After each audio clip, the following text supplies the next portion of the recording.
ஆசை அருமின்கள் ஆசை அருமின்கள் ஈசனோடு ஆயினும் ஆசை அருமின்கள் ஆசை படப்பட ஆழ்வரும் துன்பங்கள் ஆசை விடவிட ஆனந்தமாமே.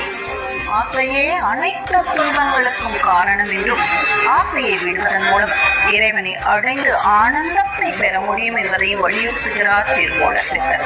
அவர் பாடிய பாடல்தான் இது. உலக பொருட்களின் மீதான ஆசைகளையும் பிறவி பிணிகளை ஏற்படுத்தும் ஆசைகளை விட்டு விடுங்கள் என்றும் இறைவனிடமே உங்களை ஒப்படைத்து ஈசனோடு கலந்த பின் ஆசைகளை விடுவித்தால் ஆனந்தம் கிடைக்கும். ஆசைகள் அதிகமானால் துன்பங்களும் அதிகமாகும். ஆசைகளை விடுவதன் மூலம் துன்பங்கள் நீங்கும். ஆசை விடவிட ஆனந்தமாமே.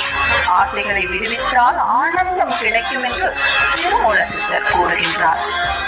மனிதா, உணர்ந்து கொள், ஆசை உள்ளவன்